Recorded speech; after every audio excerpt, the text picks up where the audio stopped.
मधु का boyfriend. Boyfriend boyfriend girlfriend boyfriend गलत बात है। नहीं नहीं नहीं, मैंने कहा है बॉयफ्रेंड गर्लफ्रेंड, गलत बात है। विनायक,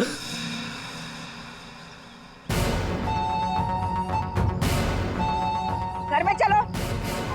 कितनी बार मना किया है कि अजनबियों से मत बात किया करो। आ रहा हूं ना। देखो वो मेरी माँ है, उनको नमस्ते करो। अरे नमस्ते करो उनको। इधर आओ, इधर आओ। अंदर चलो। आ रहा हूं। सुनो, 8 बजने से पहले घर के अंदर चले जाना, ठीक है? क्योंकि 8 बजने के बाद ना वो आ जाता है। वो कौन है? मरमैन। लेकिन याद रखना, दरवाजे खोलना मत। हम भी नहीं खोलते, कोई नहीं खोलता। ध्यान रखना, दरवाजे मत खोलना, ठीक है? मैं जा रहा हूं, bye.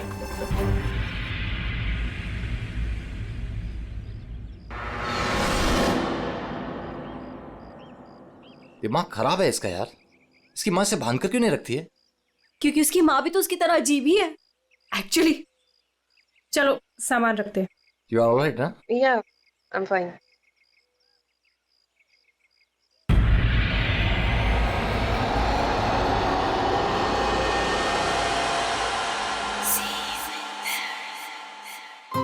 Oh, so beautiful. Thanks, Karan. You really love me. अच्छा गाइस सुनो ना, हम ना यहाँ पर एक कल गेट टुगेदर पार्टी करते हैं। व्हाट से? हाँ, कुछ भी करो यार, ये घर तुम्हारा ही है। और ये रही घर की चाबियां। एक सेकेंड, एक चाबी मैं रख लेता हूँ, क्या पता कब जरूरत पड़ जाए।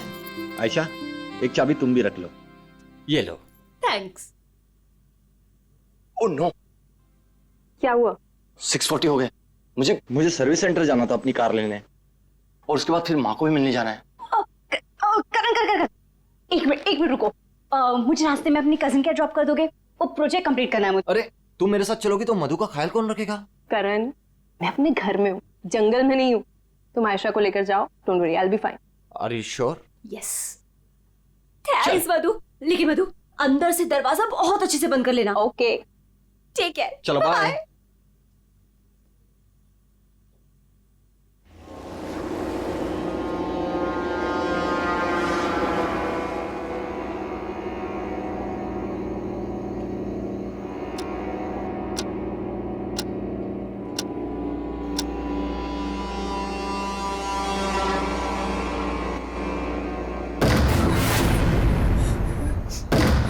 कौन है?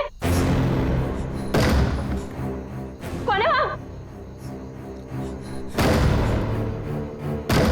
दरवाजा खटखटाना बंद करो। डरती नहीं हूं मैं।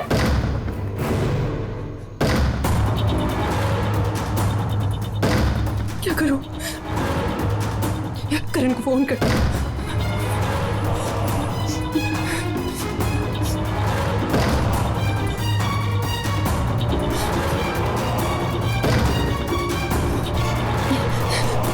करण का फोन स्विच ऑफ जा रहा है। आयशा को फोन करती हूँ।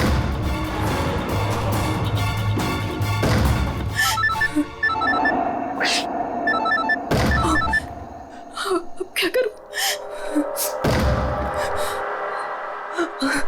अंधेरा करती हूँ।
सही था यार, पर मजा आ गया।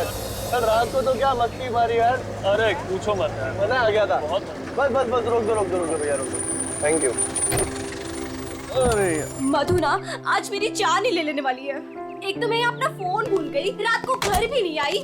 लगता है आज तो वो मुझे ना पक्का इस घर से निकाल ही देने वाली है। अरे अगर वो तुझे घर से निकाल देगी तो हम तुझे घर के अंदर फिर से डाल देंगे। क्यों अभी? ओहो मैडम, घर से तो तब निकलोगी जब घर के अंदर जाओगी।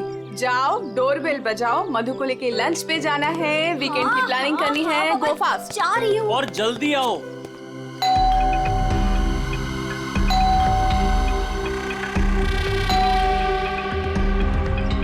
लगता है ना मैडम अभी तक सो रही है, दरवाजा ही नहीं खोल रही है। आयशा, तेरे पास इस घर की एक्स्ट्रा चाबी है ना? हाँ है। तो उस चाबी का क्या अचार डालेगी? जब चाबी है तो गेट खोलना, डोरबेल क्यों बजा रही है? ओ हाँ, मैं भी ना बिल्कुल पागल हूँ।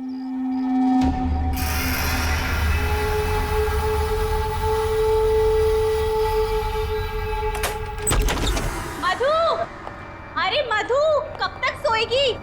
उठ, मधु, मधु, मधु, अरे उधर देखो यार।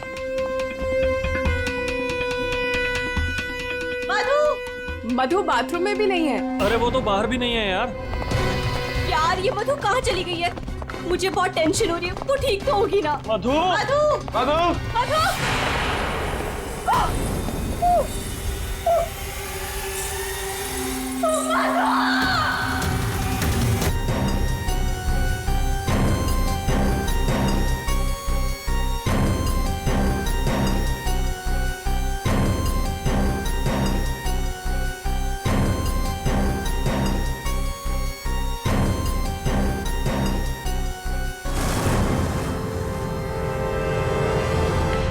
अभिजीत, इस हथौड़े से जिस पर भी वार किया गया होगा ना, लगता नहीं वो जिंदा बचा होगा। सर मगर लाश कहाँ है? खूनी लाश ले गया और ये हैमर यहीं छोड़ गया। और हथौड़ा भी ऐसा जिस पर कहीं कोई फिंगरप्रिंट के निशान नहीं। और सर यहाँ पे तो कोई तोड़फोड़ भी नहीं मची हुई है, सब चीज अपने जगह पे। और दरवाजे का लॉक भी सही सलामत है, कोई फोर्स एंट्री नहीं है। और मधु के दोस्त भी बता रहे थे जब वो लोग अंदर आए तो ये दरवाजा खुला हुआ था। शायद खूनी के पास डुप्लीकेट चाबी होगी। दरवाजा खोल के अंदर आया, मधु के सिर पे हथौड़ा मारा और गायब। मगर यहाँ खून के छींटे भी नहीं दिख रहे। हथौड़ा मारा तो खून तो बहना चाहिए ना? शायद खून साफ कर दिया होगा। सिर्फ मधु ही यहाँ पे थी या कोई और भी था? नहीं सर, मधु इस घर में अकेली थी। इस घर की चाबी और किस किस के पास रहती है? सर ये सवाल आपको करण से पूछना चाहिए सर। क्यों? करण से ही क्यों? करण ने घर आयशा और मधु के लिए लिया था, तो सर एक चाबी करण के पास भी थी। मधु और आयशा के लिए करण ने घर लिया था, क्यों? मधु करण की गर्लफ्रेंड थी सर। कल रात आयशा तुम कहाँ थी? सर वो कल रात मैं अपने कजिन को मिलने गई थी। वापस आना था तो लगेज यही छोड़कर गई थी, पर लेट हो गया था। सोचा कॉल कर मधु को सब बता दूं, पर अपना फोन भी यही भूल गई थी सर। जरा इस करण का फोन नंबर देना।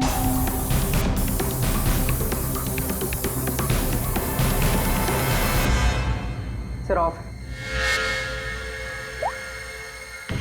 वो मेरे पास उसकी मम्मी का नंबर है। कल करण जब मुझे कजिन के यहाँ छोड़ने गया था तो कह रहा था कि वो घर जा रहा है मम्मी के पास।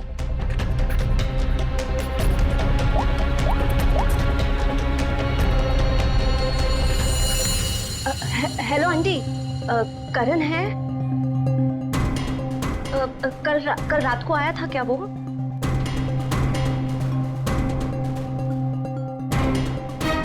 नहीं आंटी, कुछ नहीं। हो सकता है मधु के यहाँ गया हो। मैं आपको बाद में कॉल करती हूँ। तो करण कल रात अपने घर भी नहीं पहुंचा और यहाँ भी नहीं आया। सर मुझे आपको एक बात बतानी थी।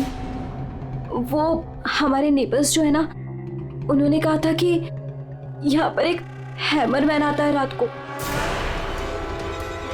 तो कहीं उसने ही तो कुछ नहीं कर दिया। हैमरमैन? किसने बताया तुम्हें ये? कौन है ये? विनय बेटा, कोई आ रहा है? हाँ माँ, कोई याद हो रहा है।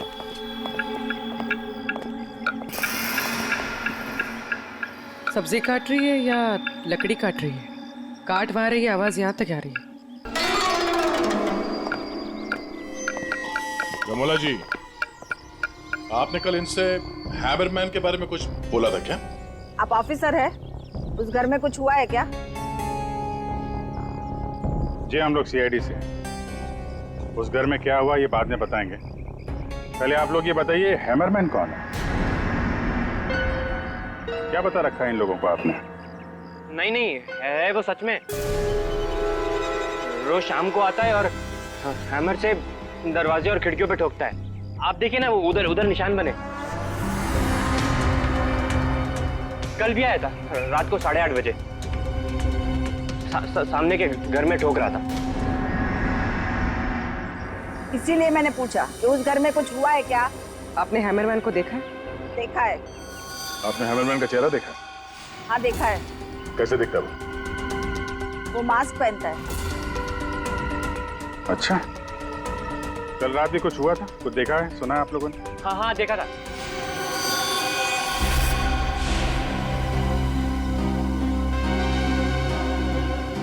कमला जी,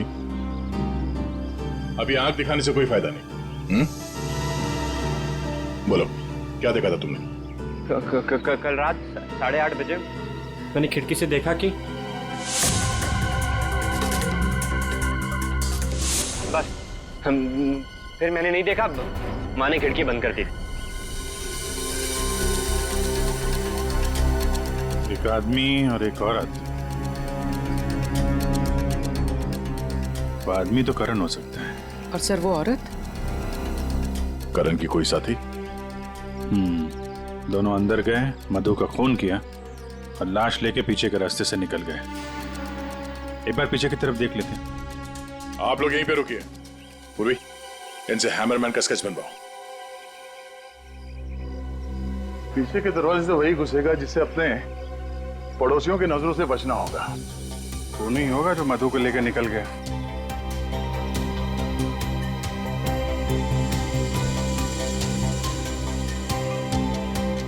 ऐसा कैसे हो सकता है कि कोई भी निशान नहीं छोड़ा?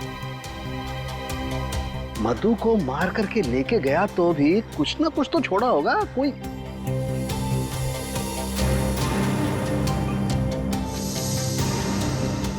एक मिनट, ये क्या है?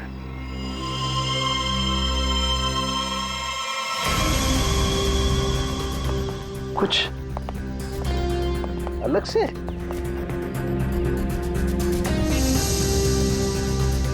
नी मिट्टी यहाँ पे?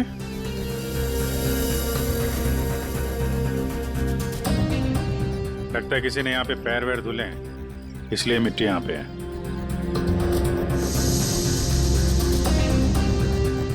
अभिजीत, ये मिट्टी में जो है ये बहुत खास है। ये देखो, इस मिट्टी में एल्गी है। शैवाल? शैवाल एक तरीके की काई होती है और ये इकाई यहाँ की मिट्टी में नहीं हो सकती। ये तो ऐसी मिट्टी में होगी जो पानी वाली जगह होगी, कोई तालाब, कोई झील, कुछ ऐसा। झील, तालाब? ये तालाब है जो मधु के घर से सबसे नजदीक।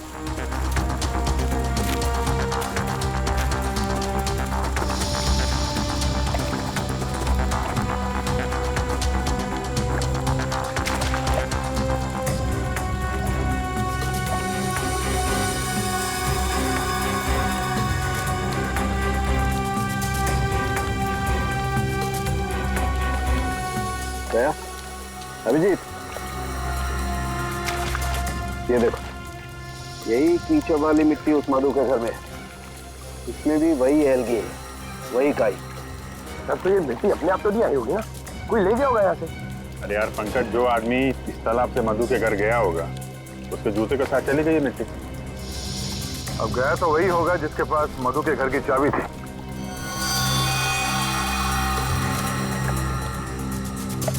पर कौन गया होगा?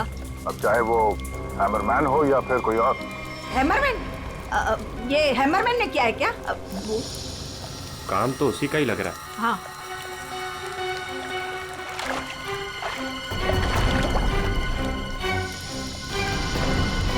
दे? हाँ। वहाँ नीचे कुछ दिख रहा है।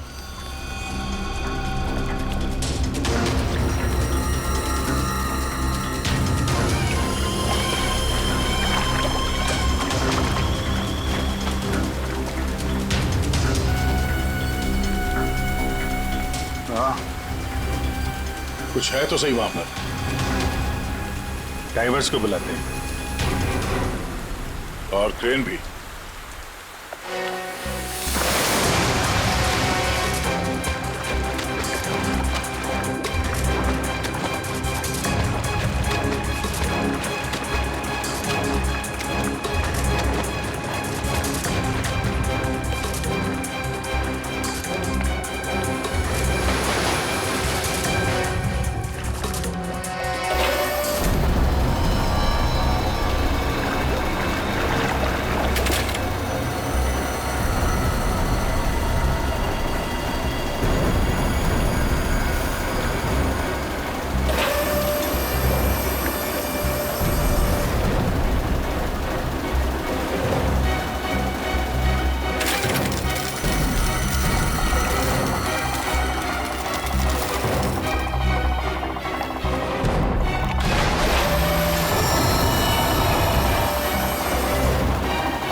रोहित, ये करण की कार है ना?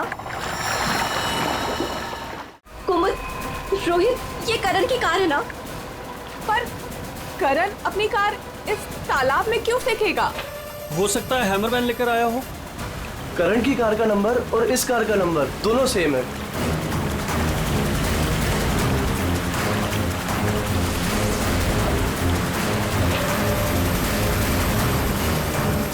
लेकिन ये कार यहाँ आई कैसे होगी? अब जाहिर सी बात है, करण की कार अपने आप इस झील में तो नहीं गई होगी। और कल करण ने आयशा से कहा था ना कि अपनी माँ के घर जा रहा है, तो अपनी माँ के घर तो नहीं गया, मधु के घर गया। मधु के घर की चाबी भी थी उसके पास। लगता है ये करण ही हैमरमैन हो। ये हैमरमैन के साथ मिलके उसने मधु का खून कर दिया, लाश इसमें डाल दी और कार पानी में फेंक दी। आप लोग यहीं पे रुकिए।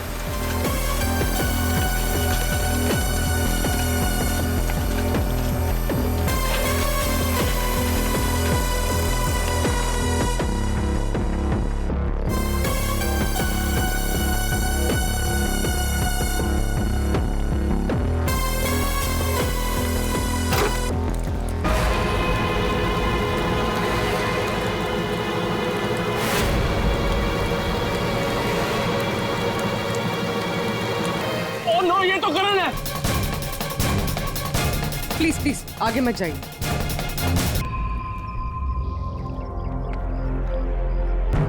खोपड़ी बुरी तरह से टूट गई है, किसी भारी चीज से वार किया है। थोड़े से ही मारा होगा, हैमरमैन ने मारा है। सर मतलब हैमरमैन ने करण को मारकर लाश गाड़ी में डाल दी और गाड़ी तालाब में फेंक दी। फेंका नहीं पूर्वी, इधर ढलान पे धक्का दिया और गाड़ी सीधा झील में। सर मगर अगर गाड़ी को धक्का मार के वहां तालाब में डाला है तो फिर ये नॉर्मल पतला दुबला आदमी नहीं होगा सर। ये हैमरमैन बहुत तगड़ा होगा सर, हट्टा कट्टा। या फिर दो लोग होंगे। अब ये करण तो मिल गया, मधु को ढूंढना है।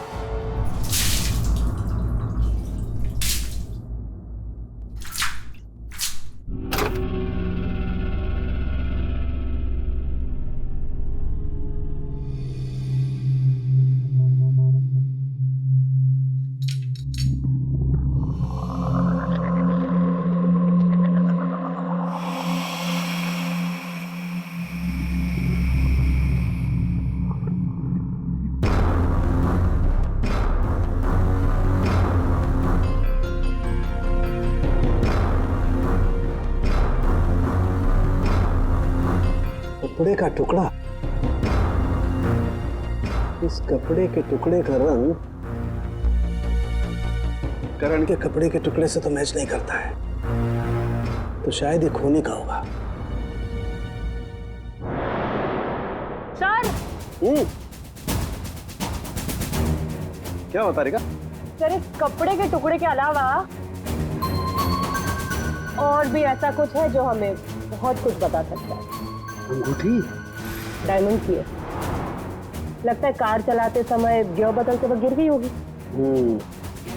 तो ये लड़की कार चला रही होगी तो तारिका कार चलाने वाला इस मिरर को भी जरूर एडजस्ट तो करता ही होगा ना?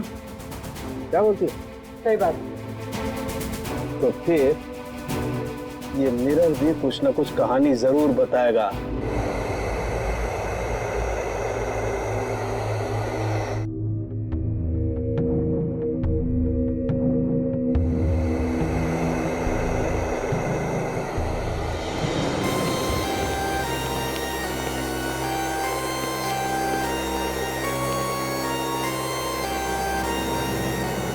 शीशे के बाल सुखा रहे हैं क्या? पूरा शीशा सुखा रहा हूं। जब ये सूख जाएगा ना बहुत कुछ बोलेगा, लेकिन फिलहाल ये करण ने और अंगूठी ने जो बोला है वो सुन लीजिए। इस हथौड़े पर जो खून लगा है ना, बस ये करण के खून से मैच होता है। मधु के घर में करण की ही हत्या हुई।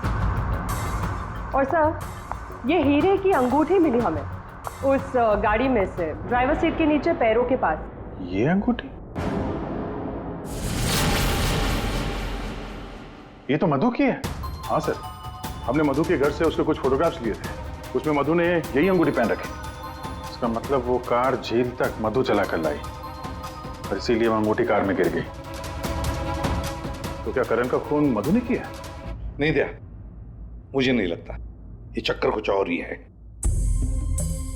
अगर ये अंगूठी मधु रेगुलरली पहना करती थी तो इतनी आसानी से उंगलियों से निकलेगी ही नहीं ना, वो गिरेगी ही कैसे? वो तो जरूर वहां पर जानबूझकर डाली गई थी ताकि सारा शक मधु पर जाए और हम मधु के आसपास ही घूमते रहे। और सर, मधु का भी अभी तक कुछ अता पता है नहीं। लो भाई, इस शीशे ने भी मुंह खोल दिया है। ये देखिए, इस पर बहुत सारी उंगलियों के निशान हैं। मधु यहाँ पर है नहीं, वरना उसकी उंगलियों से मैच करके देख। कोई बात नहीं सर, जब मधु मिल जाएगी तो मैच कर लेंगे। काम करते हैं, 7 बजे से लेकर 9 बजे तक ये करण कहाँ कहाँ था इसके डिटेल्स निकालते हैं। अपने आप सब कुछ पता चल जाएगा। सर, करण का सेलफोन डेटा जो हमें मिला उससे ये पता चलता है कि करण और आयशा 6:44 पर मधु के घर से निकले थे और उसके बाद 7:15 पर करण ने आयशा को ए ब्लॉक पालिन चौक ब्लू पार्क पे ड्रॉप किया था और वहां से करण को जाना था अपनी माँ के घर बराली, लेकिन वहां ना जाकर ये वापस मुड़ता है और मधु के घर की तरफ आता है और उसी रास्ते में 5 किलोमीटर तक जाने के बाद सर करीब 7:30 बजे जेसी मार्केट फुलवाड़ी में वो रुकता है और यहाँ पे एक और नंबर आके उससे मिलता है सर, और ये नंबर करण के साथ करीबन 10 मिनट तक रहता है और उसके बाद वो नंबर गायब हो जाता है और वहां से करण मधु के घर पहुंचता है 8 बजे और 8:40 पर उसका फोन बंद हो जाता है। दूसरा नंबर किसका है जो करण से जेसी मार्केट में मिला था? सर, रोहित का। रोहित, तुम करण का खून होने से पहले उससे मिले थे पूरे 10 मिनट के लिए, क्यों? सर, मैं अपने दोस्त की मौत से बहुत ज्यादा डरा हुआ था सर, और मुझे समझ में ही नहीं आ रहा था कि मैं कैसे रिएक्ट करूं, क्या बोलूं। वो तो अचानक से उस दिन मैं उसे जेसी मार्केट में मिला, मैंने सडनली उसे वहां देखा। अरे करण! हे रोहित, कैसा है यार? कैसा है मेरा भाई? अरे तू यहाँ इस खिलौने की दुकान में क्या कर रहा है यार? तुझे यहाँ क्या जरूरत पड़ गई आने की? अरे बस ऐसे यार, किसी के लिए सरप्राइज ले रहा था और उसे सरप्राइज ही रहने दे। अच्छा, सरप्राइज? चल यार, मुझे थोड़ी जल्दी है। कल मधु के इधर तू आ रहा है ना पार्टी में? हाँ, कल आ रहा हूँ ना। लेकिन तू जा कहाँ रहा है? बस यार थोड़ा जल्दी में हूँ। अरे मैं तुझे छोड़ देता हूँ, चल। मेरी कार पार्क है यहाँ, तू कल मिल मुझे। अच्छा चल, सी यू, बाय। और मेरे लिए तो ये सरप्राइज की बात थी सर, क्योंकि मैं उससे 2 महीने बाद मिल रहा था। ठीक है, तुम जा सकते हो, लेकिन जब तक इस केस की तहकीकात पूरी नहीं होती तुम ये शहर छोड़कर कहीं नहीं जाओगे। जाओ।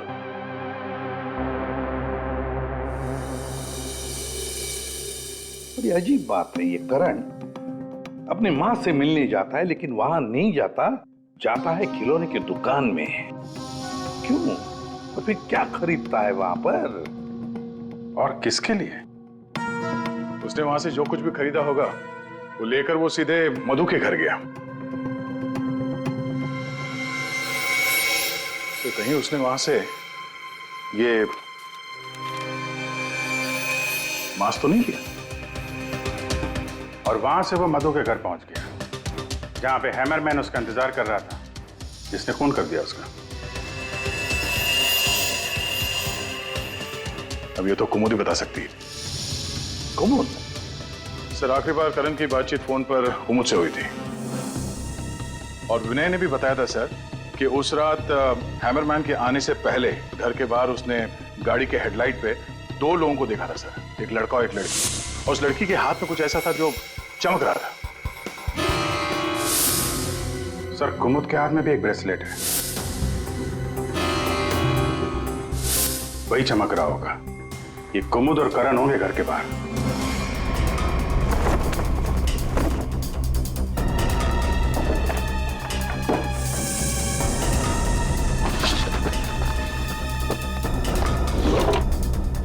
जब से करण की लाश मिली है तालाब में, तब से खूनी और भी होशियार हो गया है।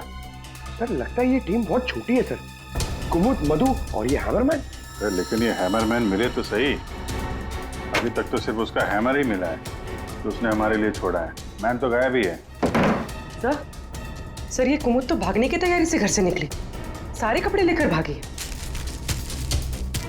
और उसका मोबाइल भी स्विच ऑफ आ रहा है। अरे, ये कहां से आ गए यहाँ पे? कौन कहां से आ गया? ये देखो।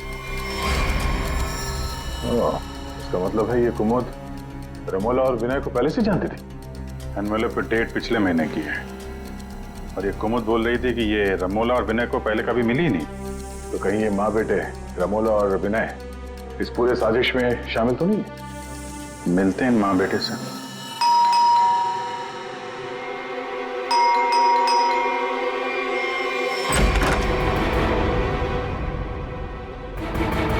पूरी पंकज, घर की तलाशी लो, देखो कोई है क्या अंदर।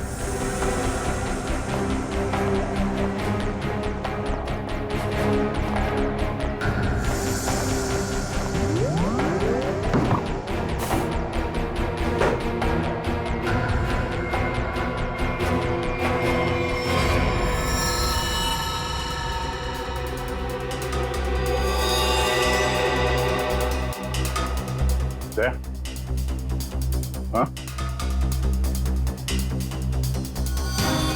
ये दीवार देखो यार,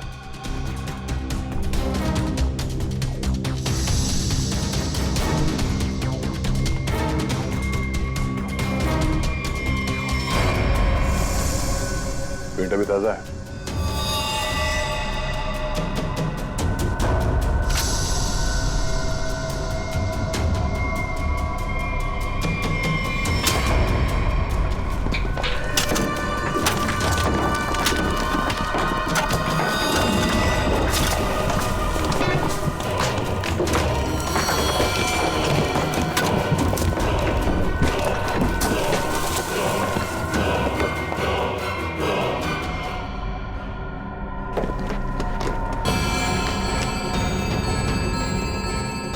ये तो मधु है, मार के गाड़ दिया दीवार के अंदर, इसीलिए हमें ये कहीं मिल नहीं रही थी।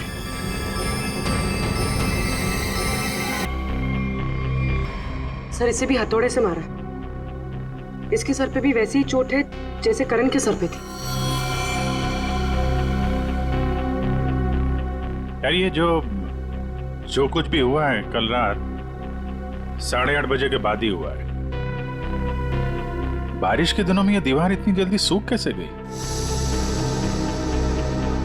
इस दीवार के प्लास्टर को सुखाने के लिए कहीं से हीटर या इंडस्ट्रियल हीटर मंगाया होगा। सर अभी यहाँ पे रास्ते पे मोड़ पे मैंने एक वो जो इंडस्ट्रियल इक्विपमेंट भाड़े पे देते ना सर, उसकी दुकान देखी थी सर। जाके पता करो। टोनी है बहुत चालाक, अच्छी प्लानिंग कर रखी थी। उसको मालूम था कि मधु यहाँ सामने वाले मकान में रहने आने वाली है। और यहाँ पे हैमरमैन होने का अफवाह फैला दिया ताकि शक उस पे नहीं हैमरमैन पे जाए।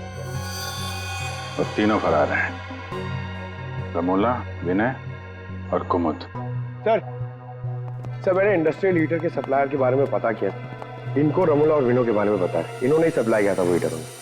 अच्छा, अब जरा ये फोटो देखिए, यही माँ बेटे आए थे आपके पास? हाँ सर, ये तो मेरे बहुत पुराने ग्राहक हैं। पुराने ग्राहक? जी सर, वो मेरे पड़ोस वाली दुकान से नाटक का सामान लेते थे भाड़े पर। और सर ये कोई किराएदार नहीं है, ना ही माँ बेटे, एक नंबर के फ्रॉड हैं, फ्रॉड। अपने आप को एक्टर बताते हैं सर। आपको पता है ये दोनों कहाँ रहते हैं?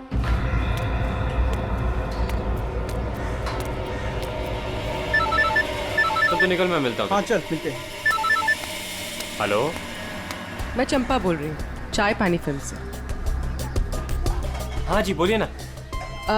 आपकी एक्टिंग के इतने चर्चे सुने हैं और आपका नंबर मुझे इतनी मुश्किल से मिला है।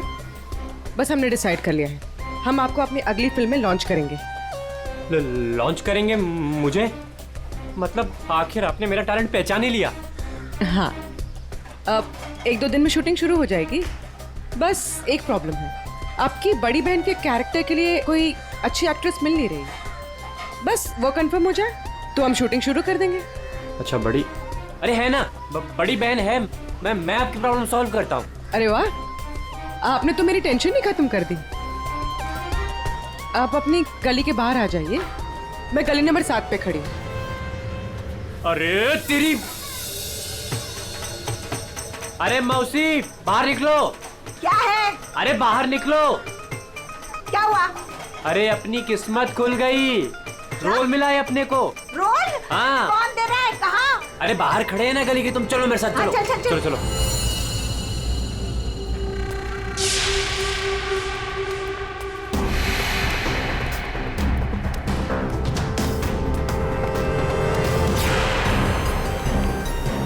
CID?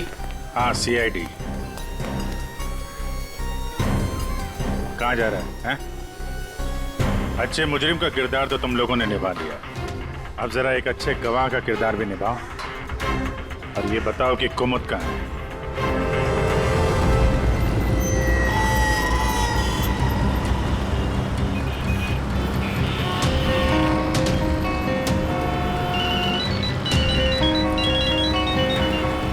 अरे तुम यहाँ हो, मैंने ध्यान ही नहीं दिया।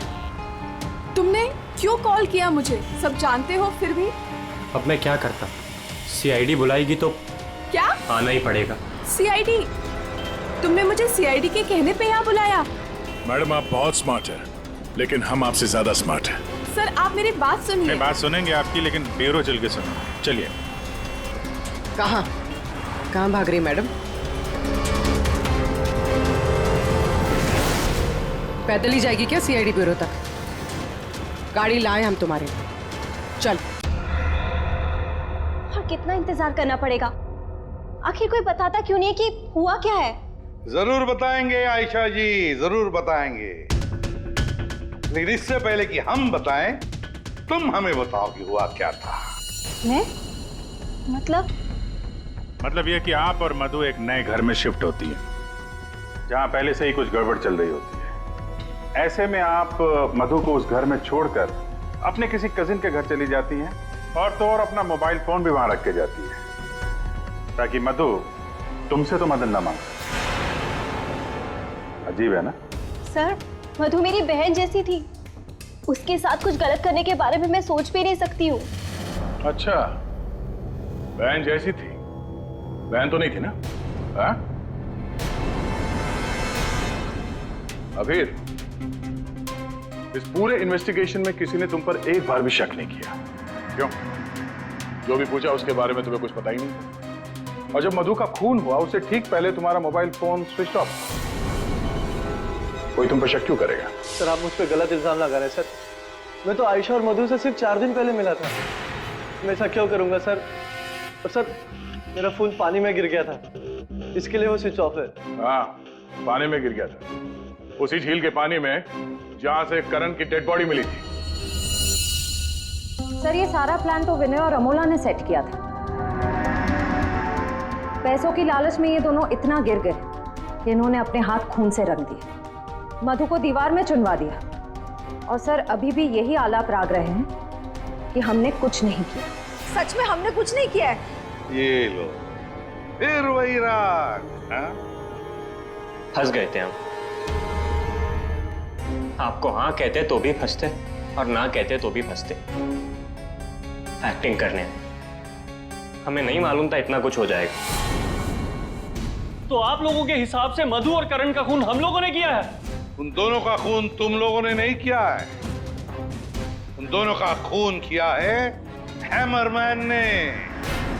और वो हैमर हमारे पास है।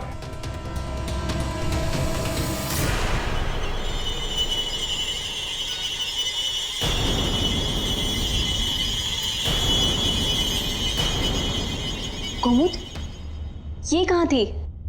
ये हैमर छुपाने गई थी, हमने ढूंढ निकाला, है ना?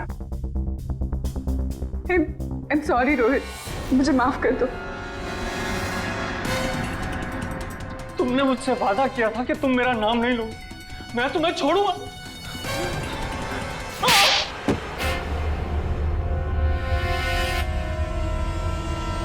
हाँ मैं हूँ वो हैमरमैन। क्यों मारा तुमने उन दोनों को? वो दोनों तो तुम्हारे दोस्त थे ना? कोई दोस्त नहीं, कोई प्यार नहीं, वो दोनों धोखेबाज थे। मधु 5 साल से मेरी गर्लफ्रेंड थी और 5 मिनट में उसने मुझे लात मार दी उस करण के लिए। जानते हैं क्यों? क्योंकि उसके पास पैसा था। और उसी समय मैंने डिसाइड किया कि मैं उससे बदला लूंगा, उन दोनों से। तुमने इसका साथ क्यों दिया? मैं रोहित से बहुत प्यार करती हूँ, मुझे उसका साथ देना पड़ा। तैयारी तो तगड़ी कर रखी थी तुमने। 3 महीने से प्लान कर रहा था मैं उन दोनों को एक दर्दनाक मौत मारने की। बस इंतजार कर रहा था। 3 महीने का इंतजार? किस चीज के लिए?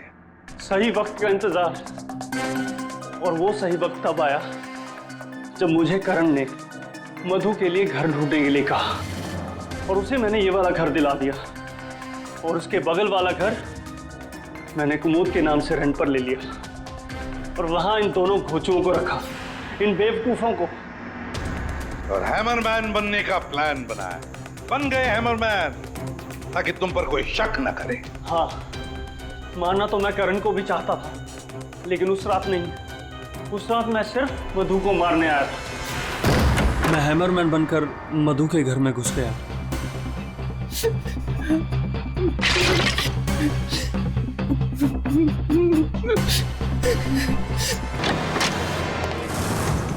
और मुझे इस बात का बिल्कुल भी अंदाजा नहीं था कि करण भी वहां पर आ जाएगा। वो मधु के साथ मजाक करने आया था, नकली हैमरमैन बनकर। उसने मास्क, मैंने कुमुद, रमोला और विनय की मदद से दोनों लाशों को ठिकाने लगा दिया। रोहित जी, ये हथौड़ा हमें ना भी मिलता ना, तब भी तुम बच नहीं सकते थे, क्योंकि करण और मधु ने मरने के बाद भी हमें बताया कि खूनी तुम हो। रोहित, कुमुद, रमोला और विनय, तुम सब ने मिलकर मधु और करण का खून किया है। अब जेल में बैठकर हैमरमैन की नई नई कहानियां सुनाते बैठना इन सबको, तब तक फांसी का ऑर्डर तो आ ही जाएगा।